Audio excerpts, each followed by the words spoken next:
Good evening. Today is Monday, July 20th, 2026. This is the regular meeting for the Board of Selectmen. A happy Apollo 11 landing on the moon day, 1969. Call to order. Mr. Mayor, if I may, I'd like to have a moment of silence for Jeffrey Lippincott, who we lost last week.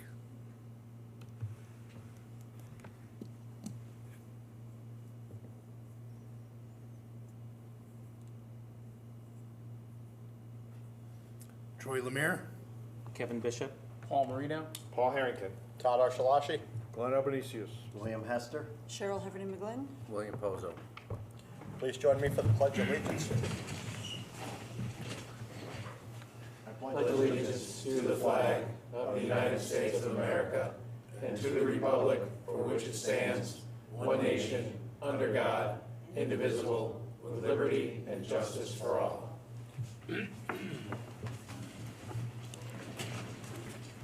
Item 3, agenda review. Mr. Mayor, I have two if the board so chooses. I did get a phone call from Mr. Satarana this morning, our realtor. He did receive offers for 82/84 Rockwell and 17 Birdsall. He'd like to just present them in executive session. We can decide afterwards. And then the offer that he thought he received on Hubbard, I'd like to remove that from the agenda. He doesn't have an offer for Hubbard. Thought he did. So moved. Is there a second? Second. So that's 82, 84 Rockwell, and 17. Birdsall. Any other discussion? And that is to 12A. All in favor? It would also be to 13, wouldn't it be, because we're moving Hubbard up from that? Oh, yes. Adding to 12A and 13A. All in favor? Thank you. Unanimous. Anything else? That's all I had. Anyone else have anything? Item 4, approval of the minutes of our special meeting on July 1st. So moved. Second. Thank you, Troy. Thank you, Cheryl. Any discussion, corrections, additions? All in favor? Unanimous. The minutes of our public hearing on July the 6th. So moved. Thank you, Kevin. Is there a second? Second. Thank you, Bill. Any discussion, corrections, additions? All in favor? Opposed? Abstaining? 601. And the minutes of our regular meeting on July the 6th. So moved. Second. Thank you, Paul. Thank you, Bill. Any discussion, corrections? All in favor? 6-0 with one abstention. Or one not vote. Item 5, the Board of Selectmen welcomes public comments. Speakers will be limited to 3 minutes and may speak once this round. Please give your name and address. Mr. Cannell, you're up front. Yeah, just make sure you hit the red microphone. You have to hit one of the 4 red microphone buttons. There you go. Perfect. Well, I know you know why I'm here. I want to know how far along you are on renaming New Street. Veterans Row, Veterans Street. Was it Troy? Were you going to reach out to Jay and Stephen, or was that Bill? One of you two. We're going to. Both of us were going to, but I thought there was an issue. Is there an issue? I know we had to reach out to DOT as well, but I thought you were going to reach out to the senator or the representative. Reach out to who? Representative Case and Oh, Senator Case. Hardy. I'm talking to Case about that. Case and Steve, they're about as useless as 2 dead flies, for crying out loud. They don't want to do anything. He says it takes a long time, it takes 2 years or something. I'm just talking about the road itself. He has nothing to do with the roads, right? It goes over the highway, so they do. Actually, it's state, it's the U.S. Postal Service has to Well, is weigh there in on anybody it. against it, renaming it after the veterans? No. I mean, the fire department has a parade on Sunday, on Christmas for Gate and Ganji. Yep. No, which they should have. He was well decorated. I think he's a Bronze Star recipient. And nobody can make a decision on naming the street? It's not that we. Nobody can push it? No, so the issue was, and we discussed this, you know, after you brought it up last time, We is there discussed certain it in step. executive, No, we can do it. There's a lot of processes that go around, and there's a lot of issues about whether the fire department, we have to talk to the fire department about it, because what happens a lot if you have more than one name for a street, or you rename it. I thought Google had the problem. Yeah, no, there's a lot of problems, but no one's opposed to the idea. It's a matter of how can we make it happen, and we do need to check with the state, we need to do certain things we need to do, so there's a Like process. I said last time I was here, it's gotta be an act of Congress or something, huh? It seems like that, yes, but it's not something we've And tossed as to the for naming side. it after, naming the bridge after, 2 Medal of Honor recipients that are in the cemetery, not 400 yards away. Yeah, it's something that we would like to do, but it's a complicated process with the weighing in of DOT, the post office, police department, fire department, all emergency services, Litchfield County Dispatch. The state has to weigh in and approve it. I talked to Steve Case, and he says, well, it took me a little while after the kid passed away on his bridge coming. All it is a brown sign saying, in memory of. Unfortunately, it's not as easy as we would like it to be. Yeah, well, and the other subject is the officers, where's the police officers during the day?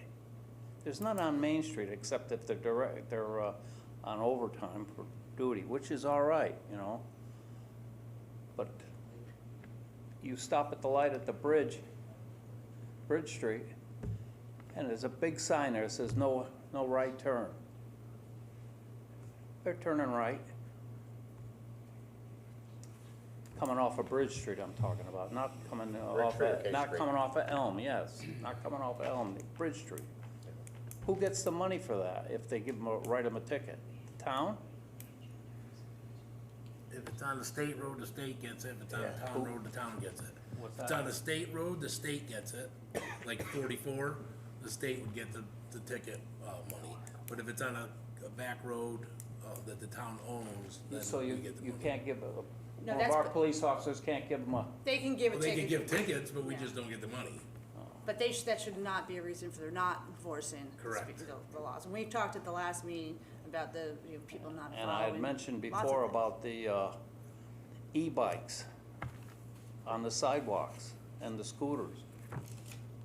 They All I should be. wanted was a couple little signs saying, walk your bike. This is just on Main Street, you know, walk your bike. Somebody come out of Kent's Pizza with an armload of pizzas and stuff, or an armload of food. It's a blind. Yep. And there's several other places. No, they're not supposed to be on the street, Well, on sidewalks. I know, but they should, all I asked for was a couple little signs on the poles. They have that in New Jersey. Well, the don't turn right sign's not working, right? People don't pay attention. I don't think the signs, I think it's enforcement. It's having a Someone probably presence on can't Main read it Street. all. Can we add those to the list for Chief But Suchi? somebody's gonna get hurt, and who's Yeah. gonna be sued? The town. Very valid points. The town will, Yeah, no, the taxpayers. yep. I agree with everything you said. All right, thank you. Okay, sir? I'm still coming down, maybe I'll skip a week, maybe. Thank you, Mr. Canal. Thank you. Anyone else wish to speak? Come on. Cheryl Bartley, 3370 East Wakefield Boulevard, Winston. For hundreds of years, people have rented their homes. They've short-term rented, they've long-term rented. And on the agenda, I see that you have specifically an item about short-term rentals. I have a short-term rental. The short-term rental, I think, really helps a lot of things in town. Our short-term rental is on Highland Lake, and 40% of the short-term rental we have are people on the lake whose families come to visit or their friends come to visit, and they need an extra room for them to stay. So we get a lot of that at our short-term rental. Also, the people who stay in our short-term rental put money into the town. They come to the restaurants, they, go to the parks, they used to go to the movie, when we had a movie theater here. So they've come and they're putting money into the town, and they find out how wonderful our town is. Also, the town gets revenue from us for taxes and other things we have to pay to have our business registered with the town. So, like I said, for hundreds of years, people have rented short, long term, and whatever. One of the things that I see on the lake is, well, in our neighborhood anyway, is a lot of the ordinances aren't being enforced. So if somebody has a problem with noise, which sometimes we do, that's what the police are there for. So we have an ordinance there, and they do a good job. If you call them, they will come and they will find out what's going on, and they do a good job. So I really don't think we need another ordinance to burden the police department or the taxpayers or the town or anything. I think if the ordinances that are in place are, people realize that they're there and they can utilize them, that would solve a lot of problems that maybe are going on. For instance, 4th of July. Okay, I don't care who you are on the lake, whether you're long-term, you're a homeowner, you're there, we've been there for over 20 years, or you're a short-term rental. People are gonna have a party, just the way that it is on the lake. So if there's a problem, like I said, you can call the police, or maybe let your neighbor know that you're gonna have a party, or maybe invite your neighbor, so that, or whatever. So I had to come and say something because we do have a short-term rental. I saw that you put that on the agenda, and I wanted you to know that I don't think that it's any more detrimental to a short-term rental or someone who owns the house or somebody who's there long-term. It's just a matter of people being kind to their neighbor and following ordinances. So, thank you. Thank you. Who else wishes to speak? Anyone?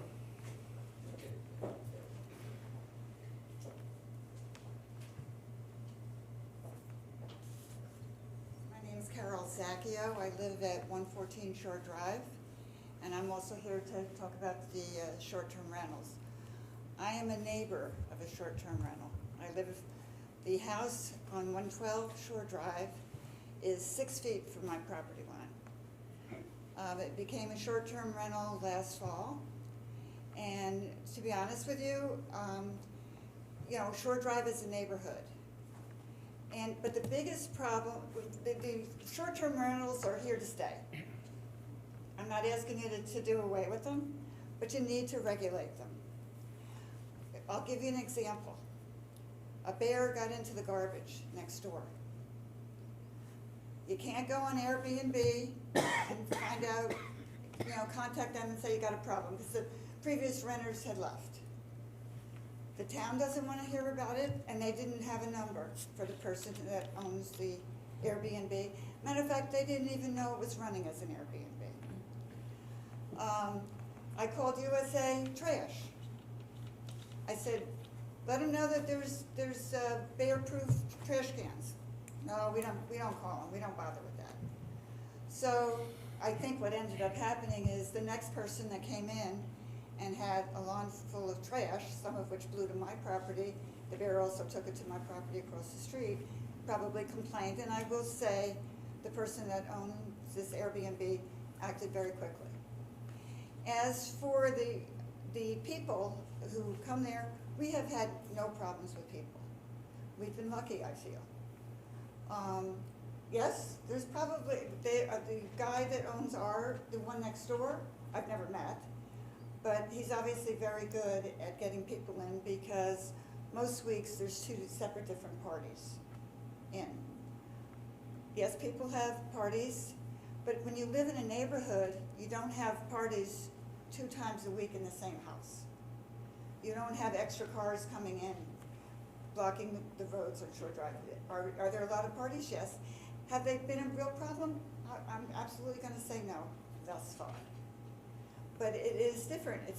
There's strangers moving into my neighborhood where my great-grandchildren ride bikes on that street every single week. They're strangers. Maybe nice strangers, and I've met some interesting people, but they're strangers. But the biggest thing is the town needs to have some way to contact the person. My husband had to ask a renter to please let the person know that somebody needed to cut the bushes because he couldn't mow the lawn on the property line because the forsythia bushes. There was just no way to contact them. And that's a big problem.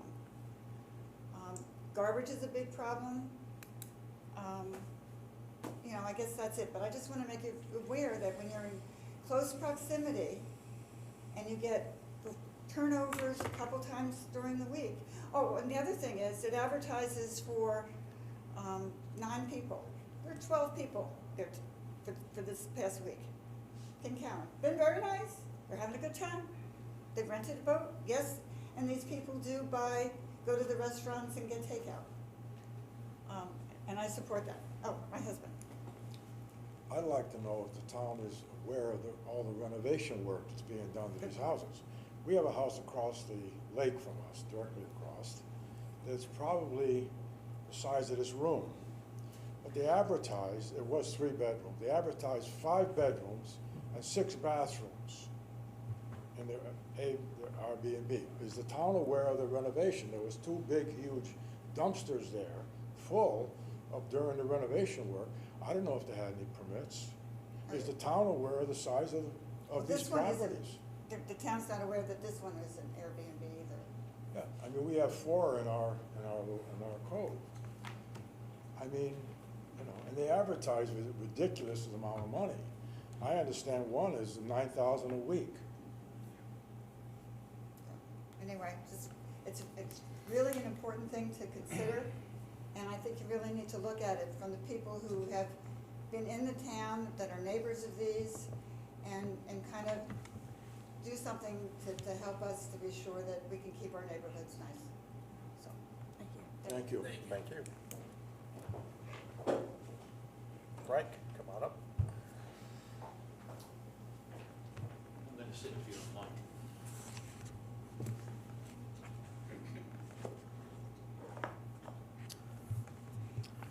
Frank Oliveri, 108 Shore Drive.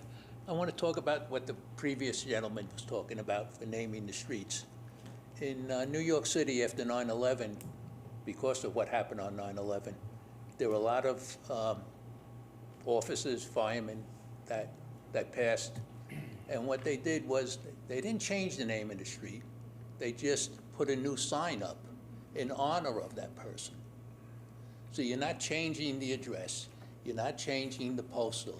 You're not changing the state regulations or the civic regulations. The street is the same, except it's got a sign on both corners in memory of or whatever. So it's not going through what you just explained, state, city, and everything else. Would that work better? I think And we meet actually looked at everybody's that needs? as an option when we were discussing it Yeah. last time. And it was still an issue. The issue is that people get to know it now as this person's name street. So when they make a call for services, that's not listed on one of the streets in the GPS program. The police or fire don't get there on time. So that was one of the things, that's why we need to look at emergency services and talk to them about how they feel this could be done in an appropriate manner. So there are still concerns. We want to try to come to a solution on it, but we have to go through the steps. We have to talk to all the people. I understand that, but I mean, you're not, basically, we weren't, in the city, we weren't changing the name of the street. Whatever the name or the avenue or whatever it was still there in the block letters that it was. For myself being I worked in a city where we supplied water and sewer operations. And I understand that, So because the I people knew suggested where they that. were. I suggested that as a possible solution when we Yeah. first started talking about that. But other towns that have done that, I don't know what New York's experience has been, but other towns that have done that have found there've been issues for emergency services because it gets to be known as that street, not the official name. So that is one of the reasons why we need to bring in to the discussion the fire department, the ambulance. No, I other understand that, but I'm just saying is, so- I did 24-hour service water and sewer operation. We didn't find that issue. We kept everything to what the original street name was or number was, and that worked. That works unless someone's on the street saying, oh, it's the John Davis Street, can we go, take me there? That's the problem. So when it's not, when it's First Street instead. So that's what we're looking at. We're looking Okay. in these things. We appreciate your comments. Thank you. So Frank, you're, basically what you're saying is leave the street name there, new street. You're not changing the street, you're not And 6 changing or the 8 inches official, below it, just put a, whatever it is. in memory of Of the whatever that veterans person- that's who right. served for Winchester.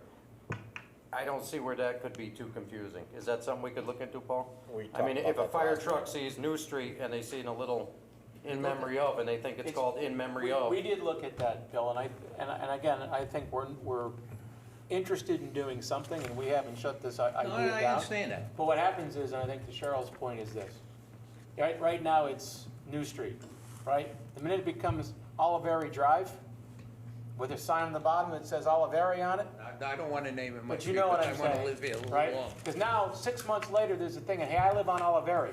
Well, what the heck's Oliveri? We don't have that on the map, right? So we got to figure out how to make it work without confusing emergency services. We are working on And it. I understand that, but I was part of the emergency services on the other end doing the water and sewer operation. We didn't find that problem. People, everything official was the official name or number of the street or the avenue. I'm We're just trying to saying. figure out a solution that makes sense because we want to do it. Right. We just have to do it in such a way that we don't create a problem from a public safety perspective. I think the only thing we have to do is get a hold of emergency services. We don't have to get the state involved for that. We don't have to get anybody involved for that. That's what I'm saying. I don't think it's as big a issue using it as a temporary name. In other words, in I think if leaving it's a placard that says Plaque, in that's memory all. of.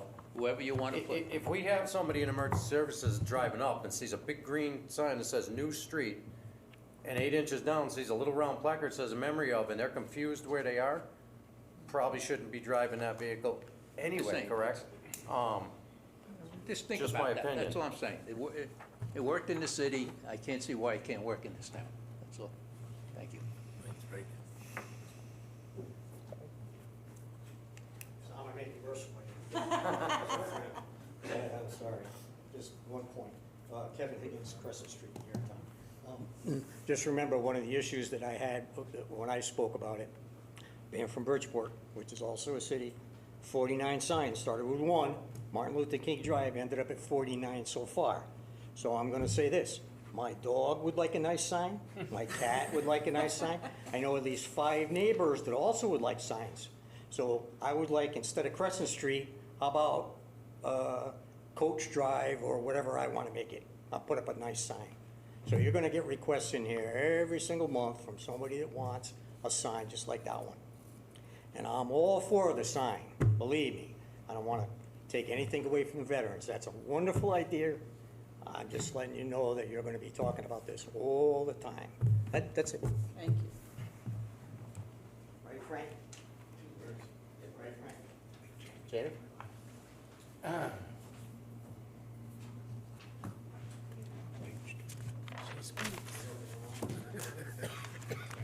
Jamie Colligan, East Wakefield Boulevard. First, I want to thank our town's emergency personnel for not using their sirens full force when they responded to the lake on Friday evening around just before 11 o'clock for that horrific accident. Most of the time when they come around the lake, regardless of what time it is, if it's somebody new, they like the lights and sirens, and I appreciated that they did not do that. And then some more stuff around the lake for my fellow pet walkers. Please make sure your pets are on the inside instead of on a long leash out in the middle of the road, because we all know how people drive up there, and I have people tailgating me because I do the speed limit, which is 25. Also, if you're walking at dusk, dawn, or when it's dark, please wear light clothing. Thank goodness most sneakers and shoes these days still have white at the bottom of their sole and up the side so you can sort of see them. But it's very dark up there once you get past the street lights, so just some safety stuff. And if everyone that's driving and walking could not text or have their headphones on, and just please pay attention to the road. Stop for stop signs, that's what stop means, not roll, slow down, etc. Thank you. All right, sir.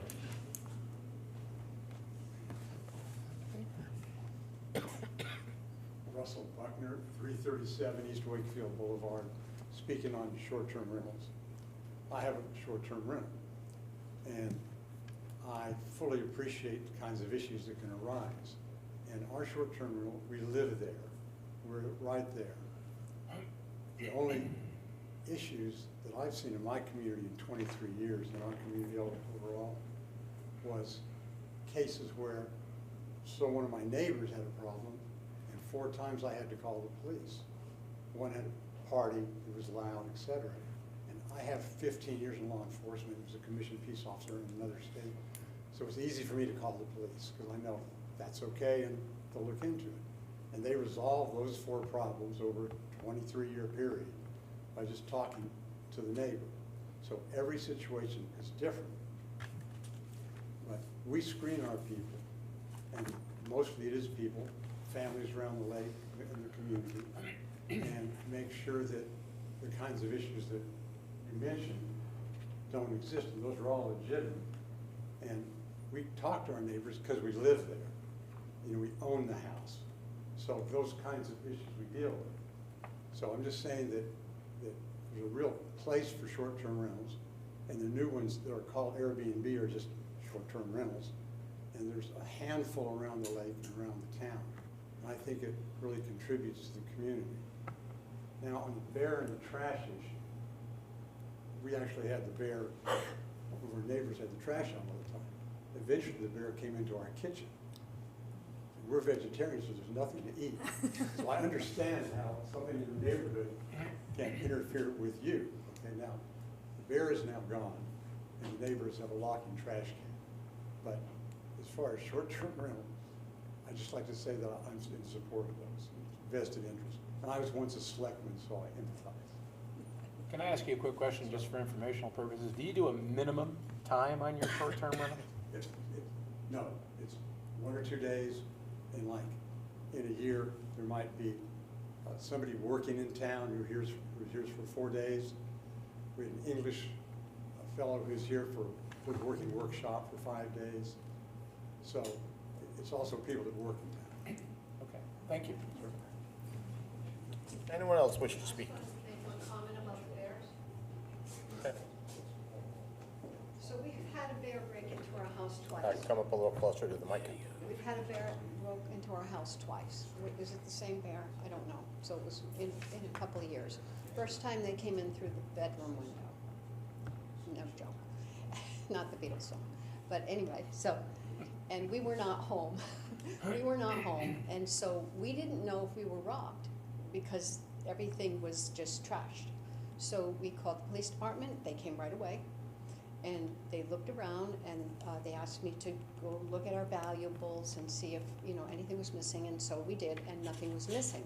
So we assumed that it was a bear. So then we walked around the house, and we saw the bear had ripped the screen off of the window and come in through one of the windows that was open, and then went into the kitchen and proceeded to, smash everything. So that was the first time we called Deep. Okay, and they wanted to put a trap, but where our house is, the trap isn't feasible because they have to come in on a bed, on a long bed, and it's like 8 feet in the air or something.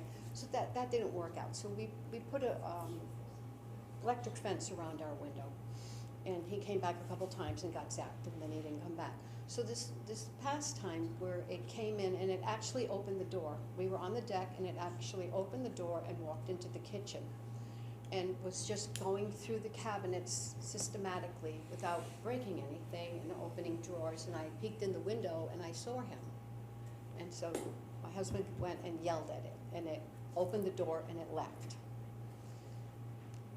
We have a problem in our neighborhood with trash not being secured, okay?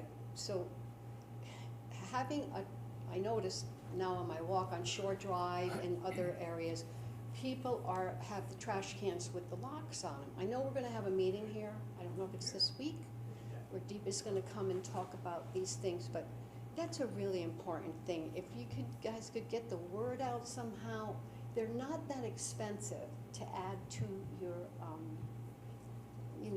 garbage bill. I think they're $7 a month or something like that. But if we could keep the bears from getting into the trash, it would really help keep them out of our neighborhood and not breaking into people's house. And we don't know if it's the same bear that got euthanized recently, that broke, because first a bear broke into our house and then one broke in on Shore Drive like a couple hours later, and then there were some other incidents. Could it have been the same bear? Sure. But again, I think that securing the trash and, working out that problem with our community would help a lot with bear break-ins, because I don't want it to break into our house again, and, you have to keep everything really secured, locked. I can't even work in the yard now without locking the door, so, because I don't know if that was the same bear or if another bear is gonna come. So anyway, I just wanted to have my say, seeing as I was here. I might as well get that out too. Thank you. Mind if I say something? Make it quick. Just so you have information, so you all know, there's a meeting here on the 23rd of July specifically about bears and other bears. Right in this room. Good, I will be here. Okay. Everybody. Anyone else wish to speak? All right, moving on to item 6, town manager's report. I was hoping Mr. Higgins would do it for me, because he took off one of my items about the bear meeting coming up. It's all right, it's all right. Good evening, Mr. Mayor, and good evening, board. I will be brief, just in essence of time, but really quickly, not this Saturday, but the Saturday before, I did attend the annual Highland Lake annual meeting. The two biggest items that were talked about at that meeting were Marine Patrol and short-term rentals. As you can see, we're obviously going to talk about short-term rentals a little bit later on in the agenda. Marine Patrol, I did want to address right now. Our contract with the police department does not allow the town to actually mandate that officers go onto the boat. So I want to put that out there. We are working with labor right now to see if we could get that written into the contract, but in all of the police contracts that have ever been written in the town of Winsted, there was never a contract that actually allowed the town to order in a Marine Patrol officer onto the lake. So that's one of the areas we're dealing with. We're gonna get through it. We're having a good conversation with labor. We're not there yet. Obviously, I'll report when we do. And obviously, short-term rentals, residents expressed, significant concerns about the impacts on short-term rentals. Keep in mind, as we go through this conversation later on tonight, I looked at a lot of towns, and I think you'll find a discussion where potentially the board goes tonight pretty enlightening. Moving on, Holabird Avenue, next Board of Selectmen meeting, which is August 3rd. We're gonna take a brief informational presentation by Bart and by Jim to talk about the drainage and paving project. We were going to do it, well, let me back up. They wanted to do it tonight. They sprung that on me Friday afternoon, and I said, we're not doing it that quick. I think we need to advertise it. We obviously put an advertisement out today. Obviously extensive work, Holabird Ave, populated road that gets traveled. We obviously want the public to know exactly all the steps that we're going through. But the good news is that project is shovel ready, and the shovels are gonna hit the ground very, very soon. And this year, 26, 27 launch, and the 26 closeout and the 27 launch. As you can see, our finance director is not here this evening. I should have added that as the agenda review. Unfortunately, when you're closing out a year, we do not have June's numbers yet. We'd be giving you numbers that weren't complete. Our goal is in August to really hopefully have end of the year transfers, if you remember that big long list, and a preliminary number of where we stood as of June 30th. So as we're closing out one year, opening up another year, so hopefully in August we'll be able to give you a better June financial report, which really sums up the entire year. And on another good news, the 26th annual audit has actually officially begun. They'll be in our offices just in a few weeks, but we started gathering information, and our audit has begun for the 26th year as well. Some good news. Excuse me. Tiffany Thompson, pleased that they actually granted the town $4,000 for our healthy aging programs for the Winstead Senior Center. Last year's grant helped approximately 495 programs and services benefiting Winchester seniors, including daily meals, fitness classes, local transportation, recreational programs, daily trips, food distribution, health clinics, seasonal events, tax preparation assistance, and benefit counseling. So really, thank you, Tiffany Thompson Fund. That money goes a long way, and it helps our seniors ever so much. America 250 Grant Award. Thank you to CT Humanities to support Winchester's local commemoration of the 250th anniversary of America. The funding was used to purchase patriotic items at Town Hall, including new American flags, a frame for the Town Hall's copy of the Declaration of Independence, and new POW and MIA flags. So again, thank you to CT Humanitarians. Sue Grossman Greenway Improvement. If you haven't been on the trail, you'll note that Fit Together did donate 2 exercise pieces of equipment. So while you're taking a walk down the trail, you can actually get a little exercise in. So thank you to Fit Together for those 2 donated items. And last but not least, because I do want to talk about bears, but the 27 revaluation services RFP have closed. We did get 2 proposals back. We're reviewing them right now. What we really want to do is take a good hard look at the revalve, basically do a whole reset. I think there were some issues with the last revalve that went on for a bunch of different reasons. So what we're looking at is talking with the 2 firms that put proposals in and really looking at doing a full reset. The good news is whichever firm we decide to go with, and we've already had initial conversations, because of the planning of this board and prior boards, we have enough money in our capital account to fund the revalve that will begin just in a few months. And last but not least, Mr. Higgins took my limelight. The Bears meeting, that's okay. The Bears meeting will be this Thursday at 7 p.m. DEEP will be here. If you want the comfort of your own home, we will also be putting it on our cable channel and our YouTube channel as well. I have sat through that presentation in a prior town. It's a wonderful presentation. I will say it's a very humane presentation. It's not about killing bears. It's about how do we live with the bears. So if you have time, take a look at it. If not, the great news is when we put something on YouTube, you can go back and listen to it at your leisure of whenever you want to view exactly what that presentation is about. With that, I'll turn it over to the board with any questions they may have. Questions from the board? I actually did get a chance to talk to Representative Case about renaming, and it is an act of Congress pretty much with the state and everything. So my thought is, since I'm on the Sue Grossman Ad Hoc Committee, we could actually rename a section of that the Veterans Memorial Trail. I will talk to that board when we get together, if we ever get back together. I know we're waiting on some stuff for the engineers. So I just thought I'd throw that in. Otherwise, I believe we should move forward on any ordinances or anything to rename the street. And let's get this done.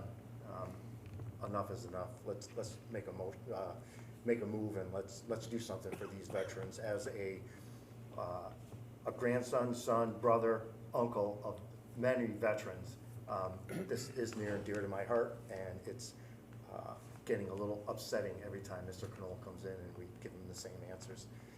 Let's make it. Let's do it. Let's get whatever we need to do and get this in motion. But I will check with the Sue Grossman Committee as well. So we have 2 options. Plus, there was also we could rename a building, a town building in town too, the Veterans Memorial Building, something along that line. To add to that, if you'd like, I think me and Bill should go to all the emergency services and discuss it with them at their, maybe their meetings or something, and see if we can push this through till, have a answer for next month for you guys. The ambulance won't meet before the next month. They'll meet after the next meeting. We can talk to maybe, You know, it's just the head of it. that's sort of your job. Talk to these guys. So I want to dial back a little bit of the work that's going to be required. So you're dealing with all of the emergency services. Yep. You're dealing with planning and zoning. Yep. You're also dealing with the United States Postal Service Yep. as well. You're dealing with all of the GPS providers out there as well, because they're going to need to switch their system into it, because as soon as you rename a road.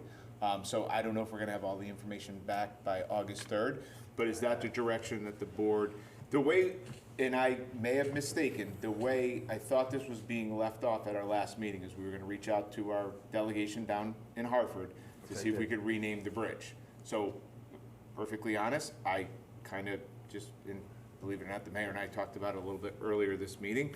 There hasn't been any action on the town manager's office of moving it in the direction, because I had thought when we left it, we were going to try and rename the bridge. The conversation we all had was, because of the amount of departments that needed to be addressed, we thought it was too much, and we were looking at the bridge option. That is how we left it. It is, it is. And that's why nothing moved forward from here. That's exactly, yeah. So I think we ought to skip the bridge thing, because that involves the state, and that's gonna be a huge hold factor.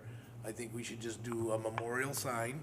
We are not changing the address, or the street name, just a memorial sign. And that would only affect the emergency services and LCD, so if somebody called in that by accident, that they would know where to go. There is no houses on that street for postal, so there's nothing to worry about there.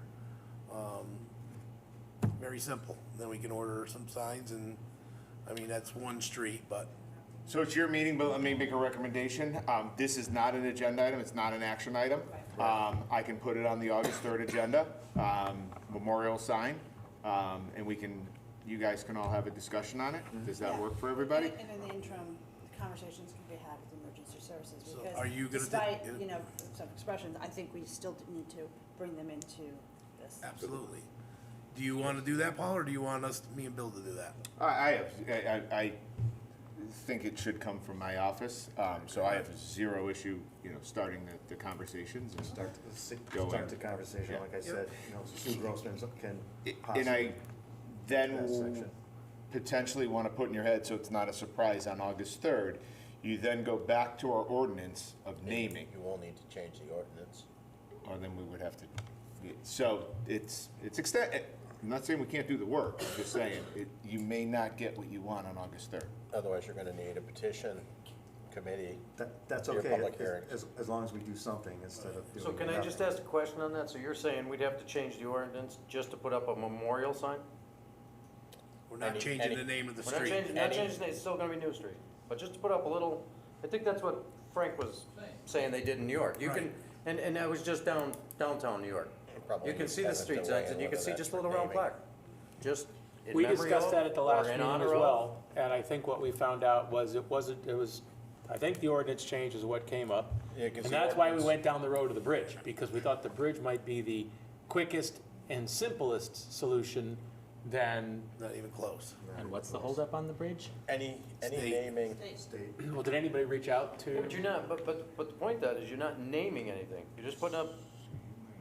You're going kind of into a discussion. Yeah, I think we Yeah. need to, this is All right, on let's add it to the the agenda. agenda Let's for just, yeah, August let me 3rd. put it on August 3rd, I don't want to run afoul on anything, and then we can, any other questions on the town manager's report? Yeah, Paul, how about Bridge Street intersection? I know I've asked about that before. When is Bridge that? Street intersection, we went out to bid with it. Okay. They're going through all of the paperwork, insurance, and then obviously final plans, and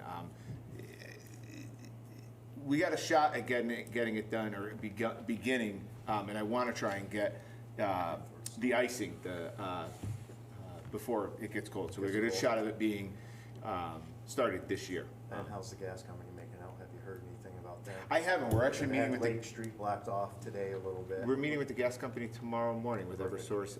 It's at 9 or 10 o'clock, but tomorrow morning they're on my agenda. Okay. So, Thank you. Anything but the speed cameras? speed cameras. We are finally at the phase of the DOT of permitting to allow our speed cameras to go up.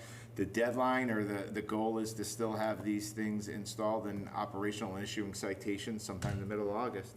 So that was the last report I got. I want to say Friday last week. So they meet extensively. Our officers are our sergeants and Site Stream. Anything else?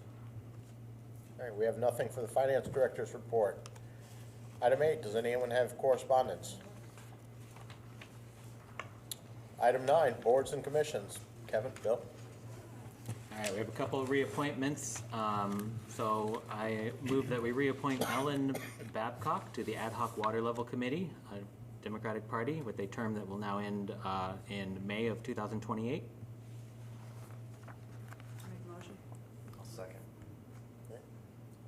Any discussion? All in favor? Unanimous?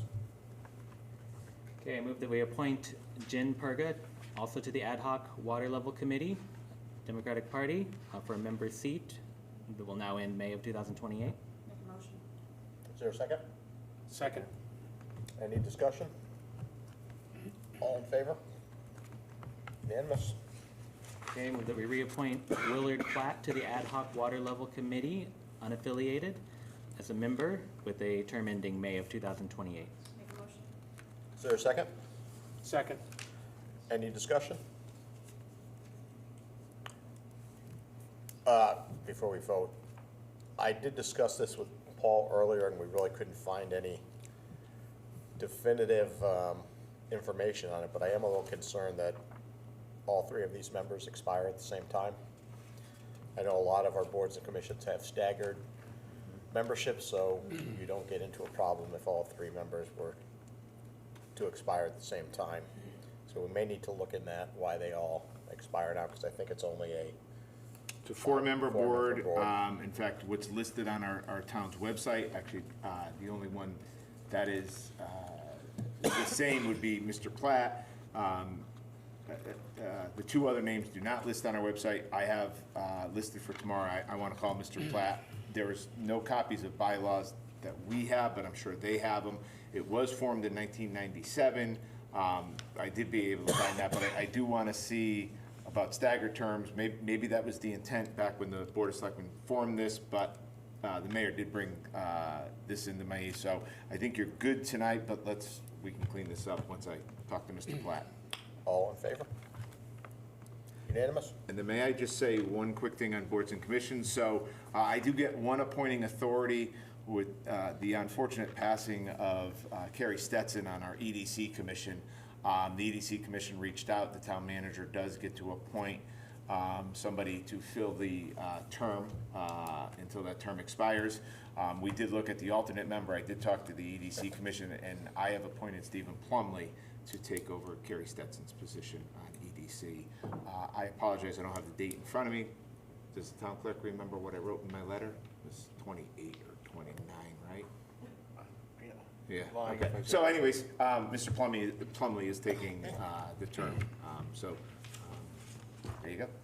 I'd just like to note that we do have lots of positions available on the list: Ad hoc Water Level Committee, Architectural Review Committee, Conservation Commission, Economic Development Commission, Ethics Commission, Historic Commission, Housing Authority, Inland Wetland Commission, Laurel City Commission, Planning and Zoning, Recreational Board, Zoning Board of Appeals. If you want to participate, please, we can use you. We need our community members to help us run this town as well as possible. So if you can join, please do. And adding to that, also, the Cultural District Commission has 4 openings. Oh, just said 2 to begin. I didn't see it on the list. It needs to be updated.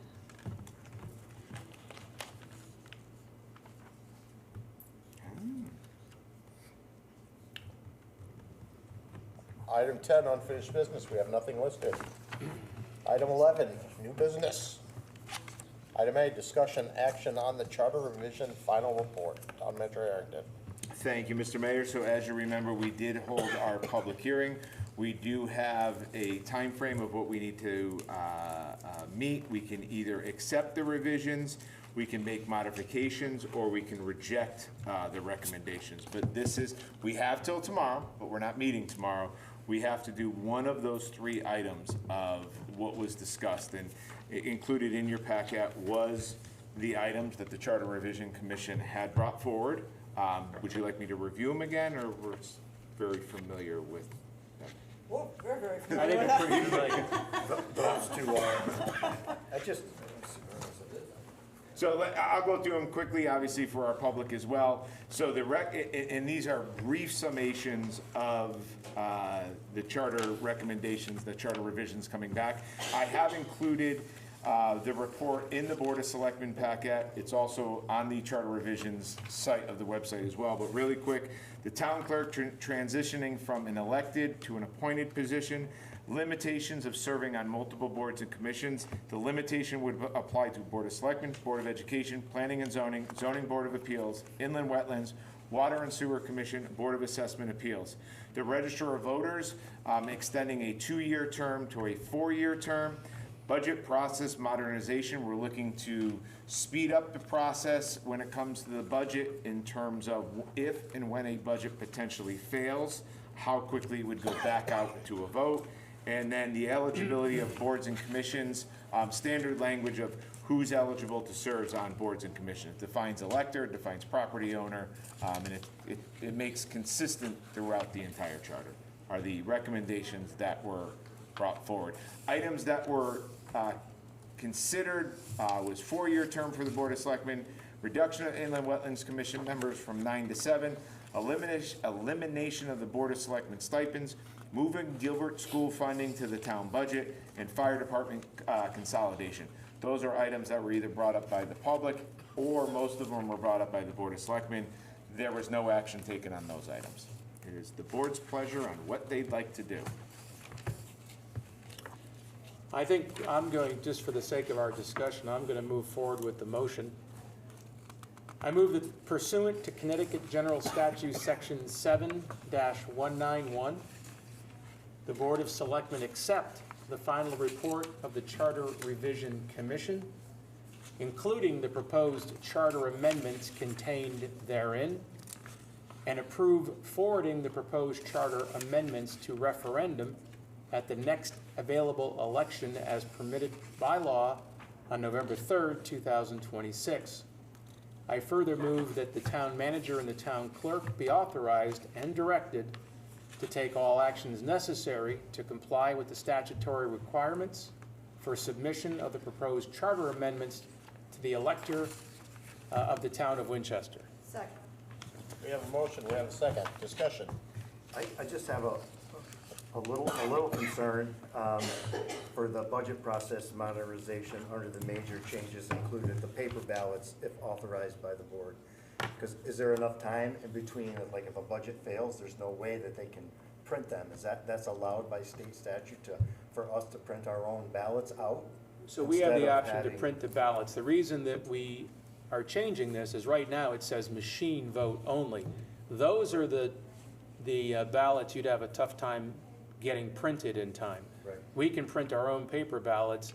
There is a savings involved with that, so for those two reasons, that's why that change was made. And we did have these, this process brought a lot of people into play. So we had the registrars participate in how we structured this, so they knew and could inform us as to what restrictions they would be under and whether this was doable. And based on everyone that participated, this was doable. We realize that the timing really requires this board to have its act together. If it fails, this board has to move incredibly quickly and dedicate the time to get it ready for the next referendum. Town meeting referendum. Or town meeting referendum, right. Well, we weren't doing the second town. I think we did. Did we? I think we did. I thought we- Yeah, we went back and forth on that, Cheryl. I think we did. So Would you like to open the debate on that? So state statute allows us to do our own ballot printing? Yes, if you remember back, not this referendum, but the one before, maybe the one before that, the town actually did a paper ballot. In fact, I was called to the carpet, still the new guy, but no excuse that I was unaware that the charter said that it needed to be a machine ballot. A piece of paper was presented to me with the question. I approved the question, obviously, because it stated all the information that it needed to state. But our charter, the way it's written now, does say a machine ballot. This is giving the Board of Selectmen the right to potentially change it to a paper ballot if they so choose, but it would need official formal action to do that. And it was required to get the speed of what we were trying to accomplish through, or what the commission was trying to accomplish Yeah, through. just as long as we're. And this has been Dotting the i's and reviewed crossing the by t's. the town attorney as well. Correct. Yes. Any other discussion? I'll also note, as it was reviewed by the town attorney, it'll go back to the town attorney to form the actual questions that will appear on the ballot. Each question will appear separately, so there'll be 5 questions on the statewide election that each one could answer. So you may get all 5 approved, you may get 3 approved, it's whatever gets approved. We have a motion, we have a second, we'll close discussion. All in favor? Unanimous? I will let Charter Revision know, and we will start working on that and get it ready for the November ballot. And once again, thank you to the people who served on that commission, who spent many, many evenings here and worked very hard to bring the research to get these changes done. We thank the Charter Revision Commission, hereby release them from their duties. Don't do that yet. Let's just wait on that, because they're gonna have to work with the town attorney. Yeah. They're gonna make sure the Plus you said no, they went to the questions, attorney. and, well, but make sure the intent, you don't wanna release them yet. Okay. So, make sure the intent of what they're recommending is the intent that Kevin's forming the question. Item B, discussion action on short-term rentals. Town Manager Harrington. Thank you, Mr. Mayor. So as you could tell, this definitely engaged our residents to come out and speak about their opinion on short-term rentals. After the Highland Lake meeting that we had 2 Saturdays ago, I spent that Monday and I went down several rabbit holes of looking at communities that either have an ordinance or a regulation. Obviously, this board would be tasked with passing a potential ordinance, or if it was going to be a regulation, it would go under planning and zoning. I can say this, this was not on my radar, and at the time when I talked with the assessor, we knew of 4 Airbnbs that were up just at the lake. We now know of 18 and counting. So we have definitely started to look into short-term rentals. Going a little bit further into short-term rentals and looking at other communities, this is not something that's brand new. In fact, back in 2024, the state of Connecticut actually passed a law that allowed towns to either ordinance or regulate what they wanted to do with short-term rentals.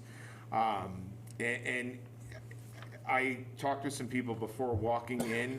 I did list out a bunch of towns where I was able to either find an ordinance or a zoning regulation that ties to it. And I think, and I don't want to talk out of turn, it wasn't the town manager's goal to limit short-term rentals. It was, what do we do when there is an issue? Who do we contact? You know, there are towns, and I'll pick on Branford as one of them. In Branford, they regulate, or they have an ordinance for their short-term rentals. But the property owner needs to be within 15 minutes of that particular property. So if there's an issue, the town knows how to get a hold of that particular person. I can also say, and I think a few residents commented about this, is that when you do list your property on Airbnb or Vrbo or any of the other many websites that are out there, we then compare it to our assessor's card. And if you're advertising 9 bedrooms and your assessor's card may have 3 bedrooms, well, your assessment just went up because now we have pictures and everything like that. It's very similar to when you list your home. We have now instructed the assessors to go in and look at realtor.com, and if we see a finished basement that you're advertising when you sell your house, we now pick that up and we go back and we can hit penalties and everything like that, because potentially you did not pull a permit when you obviously finished your basement.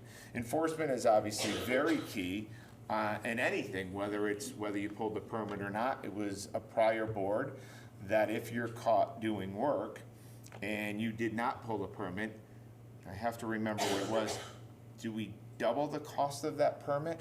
Was that what we ultimately decided on? That if you're, you've done work, and when we found out that you've done work without the permit. After the fact permit.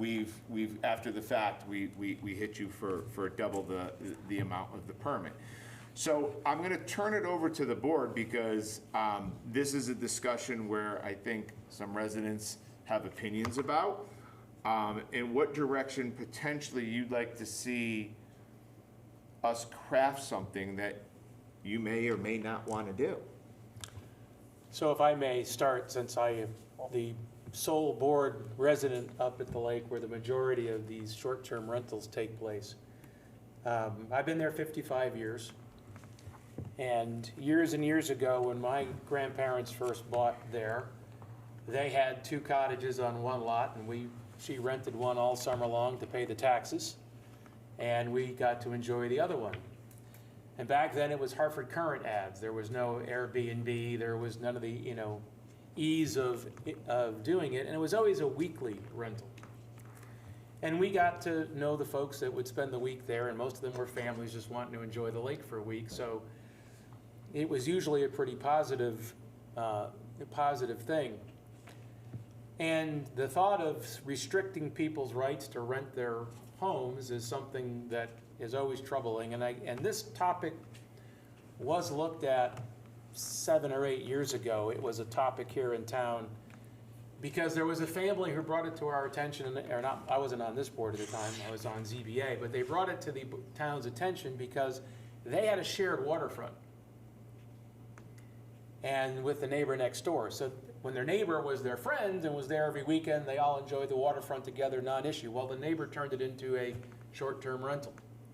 And suddenly every weekend that this family went to their waterfront, they had brand new folks, and it was uncomfortable. So that's what brought it to light last time, and there was a lot of discussion about it. This state ordinance, or this state law, had not been enacted yet, so the town at that point elected to do really nothing about it and let it continue. And I certainly see both sides of it. I would not particularly love my neighbor changing every week or every couple of days. I think that would take away some of the enjoyment for the people that are there and live there. But on the other side, to tell people they can't rent is a very difficult road to go down. I think in looking at the information that Paul's put forward and had a chance to think about it a little bit this week after listening to all the discussion. I wasn't at the meeting, but I heard about the discussion at the Highland Lake watershed meeting, that maybe we need to look at some type of restrictions in terms of, how short can short be? Can you rent it for overnight? Can you rent it for a couple of days? Or should it be potentially a week minimum? I don't know. I'm throwing these questions out because at least maybe you don't have that situation where people are waking up every day or every other day with someone new as their neighbor. And I think what we're trying to balance here is your right to rent, your right to create that revenue source, and yet the harmony and enjoyment of not only you, but your neighbor. So I think that's kind of some of the issues we have to look at here. I don't know what anybody else thinks, but potentially we might want to look at creating some restrictions so that, a lot of towns and a lot of HOAs have restrictions. You're only allowed to rent certain amounts of time each year. You can't rent less than a certain period of time. Some of them are 2 weeks, some of them are a month.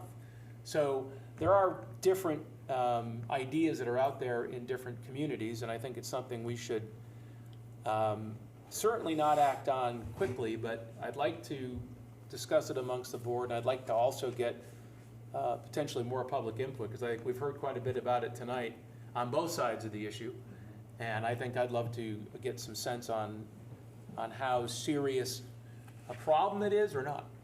I agree. I don't think it's something that we're going to act on today. I think we need more time. I do think, look at, that it's appropriate for the town to be doing some sort of regulation. I think an annual registration that provides the contact information so we don't have, issues like have been discussed. That also helps, if there's a fee for that, it helps cover the extra work that we're going to put our town people, our employees here to have to follow up and check on stuff. So I think that's a reasonable amount. I do not agree that there should be restrictions on quiet hours. We have that already. We have ordinances that after 10 o'clock, you know, you can't be making a lot of noise. We already have ordinance. I don't think we need to make a special ordinance for that purposes. Trash management requirements, we already have that. You're required to manage the trash on your property.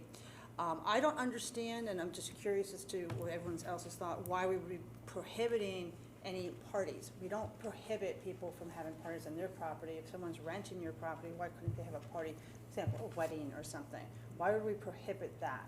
As long as they're following the other, requirements, that would be appropriate, because people do want to have parties, and that's fine. You can't block the streets, you can't block the streets when you have a party at your house, Paul. That's not appropriate, So that's the same rules, I think, should apply in that regard. And I do agree with enforcement, with escalating fines and permit revocation. If for some reason this house is completely out of control and the people aren't responding, they're not having. As far as the number of days, in looking at properties, when I've tried to have friends come visit, we've rented an Airbnb, for them to stay at. Most of the places, especially in the lake, say, they don't want it to be less than 4 days or whatever, because they got to clean that place before the next round of people come in. So I think that's really up to that homeowner, what they're willing to deal with. And I do respect that if you have, as a neighbor, and it's constant, it can be very frustrating. But, if the people aren't following the rules, report it. The town would be responsive to that. We'd have to be responsive to that. And I think that's kind of how I'm looking at it. So enforcement becomes interesting because who enforces it, right? If it's a noise ordinance, we can send the police out. But if it's a weekend rental where, and I like the idea, if we're going to license these Airbnbs, these short-term rentals, people are going to fill out an application with how many bedrooms, how many they can sleep, what the bathroom capacity is, all of that, so that we can monitor, we're not advertising a house that sleeps 6 for 42 people, right? I think that makes sense. In terms of parties, people have parties, they should have parties. I don't think, but who's going to enforce, if they've registered with us to be a 6-person home for rental purposes, and the neighbor calls and says they're sleeping 14 people there, did they sleep 14 people there one night because they had a party, or is that what they rented it for the week and 14 people are sleeping there? You're not going to enforce it on the weekends. That would be likely our, from the planning department, the enforcement officer would have to go out and regulate that, and that's a Monday through Friday enforcement. So the enforcement becomes even a bit of a challenge. The police then comes in as well. As any Police can't, violation. the police won't enforce you're renting too many people. That's not in their jurisdiction. That's what we found in this discussion last time. Well, it depends what Could be we the fire say, is it within their jurisdiction? We can define that. That's something we can define, that can be within their jurisdiction to hand out, citations. So that is definitely something we can do. And I think the registration information with the 24-hour contact information should be something that's public. There should be a place, on our website where these are the registered Airbnbs. This is the contact information if there's an incident. This is how many people. That should be something, because it affects everyone. So it should be accessible to everyone, so the neighbors can say, okay, the bear's got your garbage, Joe, you need to come over, and the neighborhood can help enforce that way, and hopefully you want to be good neighbors. You don't want to have your guests being harassed repeatedly. You become better neighbors if people can reach out to you. So I personally don't have a problem with the Airbnbs. The contact information is very crucial for emergency services and issues, so I think that's a definite. And I like the idea of making it public, where it's on the website, so people can access, as neighbors can access that if they need to. My biggest issue with the Airbnbs is the parking on the road. So, as Paul knows, I've called him many, many times over the Airbnb over on the corner of 263 and Lake Street. When you pull out of 263 and look up the hill so you don't get killed, they rent that as an Airbnb with too many people, and they park on both sides of the road, and you can't see up the hill a car coming down. So that is something that needs to be addressed, whether, I mean, it's not gonna be in every case where there's a sightline issue, but if there is a sightline issue, then we need to put no parking signs, and that needs to be enforced by our police department. Because I almost got killed several times, along with other residents, coming out of 263, and I'm sure Bill knows, that's how we go to work every day, and you can't see anything. And I called you Every morning. when I almost got killed. And since you've taken care of it, there's been no cars parked there. Yes, by the way, there hasn't been. So. See what happens when you call the town manager? But I mean, maybe something in the realm of, if you're in a bad sight line, if they can't park in your driveway, then that's the only guest you can have there, the ones that can park in the driveway. So and I'm just gonna chime in, cause I think it's important, cause I've heard what you're saying, and I do wanna talk about parking, for example, right? So, I think the board was overall saying, yes, they should be able to have a party there, right? And parties do bring cars. So we do need to be careful if we're going to regulate parking, because now you've run into the issue. But as Selectman Lemire says, then you gotta go and tick the traffic authority, does it create a sightline issue, right? So now the other thing, and going back to what I had said earlier, registration is, it sounds like the board definitely, we wanna know these Airbnbs, right? We knew of 4 just at the lake, now we know of 18 and still going, okay? So registration is key, but I think as we start going down this path, you know, when you talk about parking, you can't have, well, this area, you can talk about sightline, but remember, if you're gonna limit parking, you have to limit its route. Sightline's a different one, so Around just. the lake, and there's, it's on a straightaway, and there's no sightline issues, everybody's gonna have a party, it's not a big deal. The other thing that I wanted to throw out, so to help continue with the conversation is, you saw just a few residents that showed up tonight, many watching at home, and I'm sure the phone will ring tomorrow, is we may wanna do a public hearing on this particular matter to gather more information before you all make any decisions and let the community weigh in. And I'd also maybe recommend doing it in September after the season, maybe get a couple owners back, up at the lake. Just recommendations where, you guys can continue your conversation, but just throwing out different ideas. I think the initial registration too, Paul, may, for a new Airbnb, a meeting with the town or an inspection, right? If again, it was a one-room cottage last summer, now they're advertising it as 9 bedrooms, 6 bathrooms.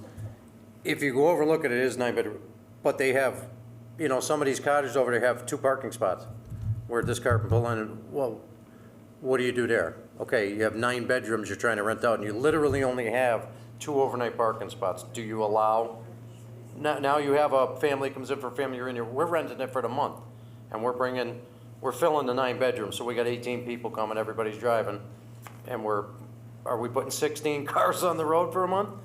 And, so I would think you'd have to look at those situations, right? Each individual situation.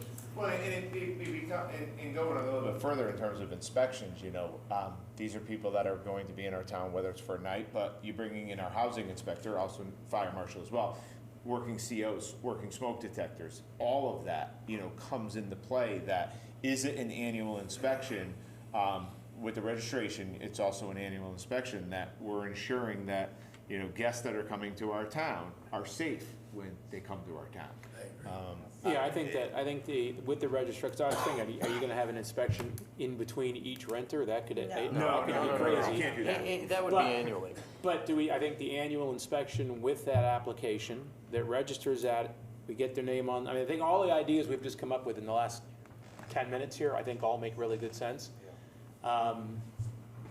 I think we should explore doing that. I think we should definitely have a public hearing or 2 on this topic so we can let people, it was a very enthusiastic group 7 years ago that came out to talk about it. And I would expect the same this time. So why don't, if you'd be so kind, kind of catalog some of the things that we've talked about in terms of the inspections and the application. Perhaps everybody should give a thought to and I'm not saying we should or shouldn't, but we should all give a thought to, do we want to have any minimum requirements so that we don't have, you know, maybe one-nighters or things like that, because that adds to the neighbor's potential stress. So, you know, just some thoughts on that. I wanted to throw out one other thing that a couple lake residents brought to my attention this week, and we kind of touched on a little bit, but there's a huge difference between someone owning a property and, you know, renting out a room, renting out, and, you know, being there, being nearby. But it was brought to my attention that there are investors actually looking to buy properties on the lake to renovate, to only use as Airbnbs, and who knows where they live, and, you know, it could be a big company. So I'm wondering if we need to look at that. I mean, I hear it's been happening, and I hear that there's like a desire for this to happen, that there's people looking right now for properties to do that too on the lake. So I don't know if we want to look into that and how that goes. I know that was mentioned possibly, you know, some kind of regulation, like they have to be nearby, have to be reachable. So I think that really plays in there too. That's no different than an apartment. I mean, people invest in town, and there's a company that owns, you know, 100 apartments. I mean, and they don't live in town, so you'd have to regulate that too. I mean, people have a right to, if they purchase a property, they have a right to do what they want with it.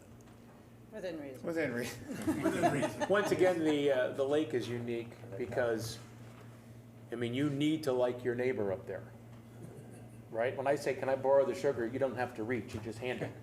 So the houses are very close, and you need to be able to have some comfort level with who's there and how often it's changing. So I don't know, I'm not sure of any period of time that maybe we should consider, and I don't know how you would, I'm not sure how you would say, okay, you can't own one unless you're within 20 miles or something. I don't know how that would possibly. So let me make you even more confused, and this was brought up, I think it was just tonight, is any of you go away on vacation and actually cook dinner for yourselves? No, you always frequent the local establishments. So now I'm gonna make your head spin even more to say, okay, these people that are coming up and doing these rentals are frequenting our local businesses, because you're not going on vacation to cook.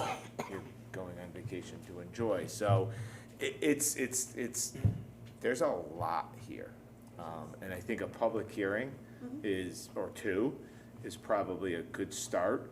And then this is not something that's gonna get solved tonight, but nor was I looking for it to be solved. I think for the purposes of the public hearing, we've thrown together a whole list of ideas that we would consider. Maybe that's what we present at the public hearing and get feedback. Get feedback? From that, and then potentially any added ideas that we pick up from the public. Yeah. Okay. I think you gotta look at, with limiting the days, you gotta look at the property too. Obviously, if I'm going out by myself to an Airbnb and it's 9 bedrooms, 6 bathrooms, probably renting for $3,000 for the night, I'm not renting it. If somebody has an Airbnb that's an efficiency apartment, I don't see the problem letting them rent it for a night. I mean, a lot of people, again, come into town, they're literally landing, spending the night, and they're off again in the morning. I mean, I think the majority, I mean, yeah, that's why I asked, you mentioned you had some shorter ones, but I think the majority are week-long minimum rentals that are happening. No? I think they're 1 to 2 nights. Most of them are, that I've looked at anyway, are at least 2 nights, because I think Cheryl touched on it. They don't want to have to clean every time, but because we live on the property. They were industrious. Right. They're a very unique You know, situation. we don't mind somebody that's here, come to town to work for 1 night and needs a place to stay. Is it a relative on the lake? Or a Right. relative on the lake. Visit their mother on the We're lake? glad Well, to we'll- do that for 1 night. When we have the public hearing, we'll get a lot of this feedback, I'm sure, but. Yeah. We'll Yeah. be planning to move to New Mexico. I do agree. Well, you're outside the 20 miles, I don't think you can do your. 10 acres, Rick, 10 acres. I do agree we need to know who has these properties, and we need to make sure that they're safe, but I do have concerns with the board of the town overstepping and limiting what people can and can't do with their own property that they've purchased. But I think the next step is public hearings and more information, and I think that's granted. Should I send a note off to planning and zoning as well? Have them weigh in? Sure. And, you know, they took this up 7, 8 I'm years sure they ago. did, yeah. They did. Yeah. So we'll get them to weigh in, obviously invite them to the public hearing, but, I know my marching orders. All right, let's close discussion on that. Move on to 26-41, refunds as recommended by the Collector of Revenue. So as you see, we have a total refunds of $1,653.74, all but two of them being corrections and two of them being overpayments. I move that the Board of Selectmen authorize the refunds recommended by the Collector of Revenue in the amount of $1,653.74. Second. We have a motion, we have a second. Any discussion? All in favor? Unanimous? Item 12, Make a motion to go into executive session. motion to go into session for To dis- topic A, the discussion regarding the sale of town-owned properties, 8284 Rockwell Street, 17 Birdsall Street, 132 Florence Street, taking with us Town Manager Harrington and Realtor David Satarana. And item B, negotiation updates on the Rollins Hill development. Which Mr. Satarano will be asked to leave the executive session in that part. Get out. Yes. Second. All in favor? 8:20, entering executive. This, this.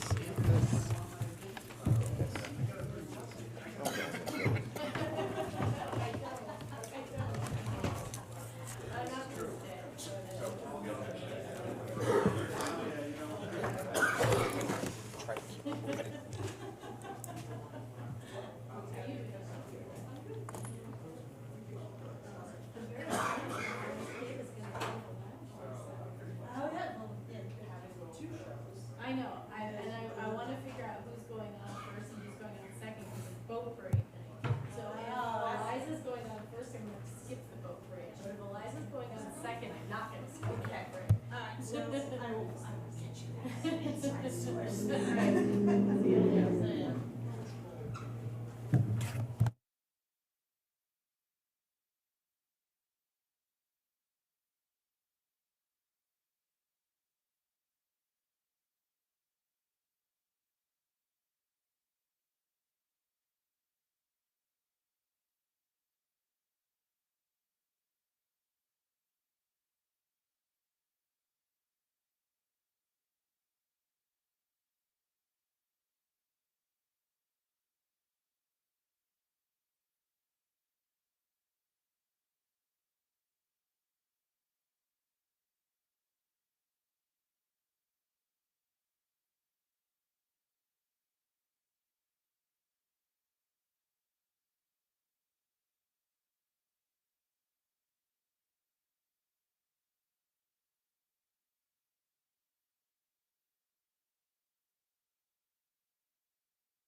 9:15 PM. We are back from executive session.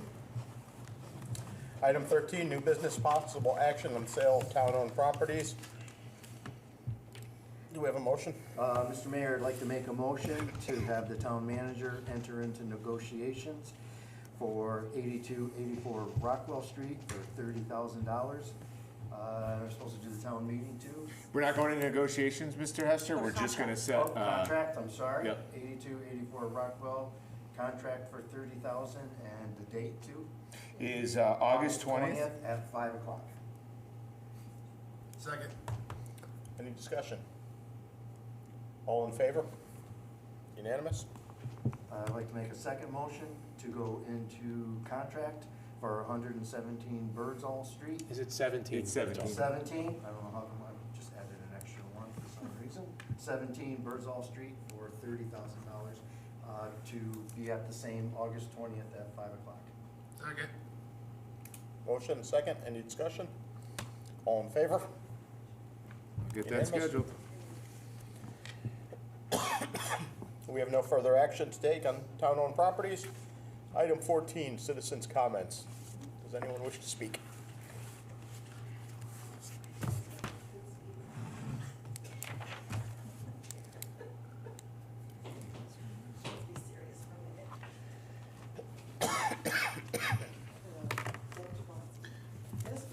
Turn on the, You should know that by now. Fell asleep over there. Deb Jablonski. When you were talking about, and Paul, you were touching on it too, for Airbnbs and so on and so forth. And as a real estate agent, I come across folks that need temporary homes to get them between trying to find a home, or maybe they're transitioning to something else. I recently had a gentleman who was a veteran, and he's up here from Virginia. He was literally sleeping in a tent because he was doing the American Legion trail or whatever, but he finally did get an Airbnb in Torrington at $700 a month, which is darn good, because all I can find him is $1,000 or $1,250 for rentals. And so he was happy. He actually asked for an Airbnb. So he needs it for at least 3 months. So, and he's gonna have that. And if he sells his home in Virginia and he gets up here to buy another house, you know, we'll cross that bridge. But at least he has peace of mind that he has that. Because we live in an area where we don't have hotels, we don't have, you know, Holiday Inns or whatever the case may be. But being, you know, bed and breakfasts and Airbnbs are pretty much, I fall upon in those types of situations. And they're pretty prevalent now because of the shortage of trying to find a home. But they want to sell their house, so they'll do the transition, will rent or something. And so that was just something I wanted to bring to your attention, to not put regulations or stipulations that you can only rent for 5 days or 2 days, or, you know, I think that is up to what the Airbnb can handle. And what they want to do is their business. But that's just, you know, my 2 cents. I just wanted to say. Okay? Thank you. Anyone else? Motion to adjourn? Nope. Item 15, selectmen's comments and reports. Can I skip that? That's okay. Anyone have anything from the board? The mayor and I and Selectman Bishop were at the veterans thing for Pearson School, which was a good turnout. It was good to see the veterans and have some good conversations with those guys. So. Anyone else? Just adjourn. Oh, Nope, sorry. nope. Just for me, I wanted to recognize the Winston Area Ambulance Association's 2026 Attendant of the Year, Linnea Ludwig. Congratulations. Motion to adjourn. For a second.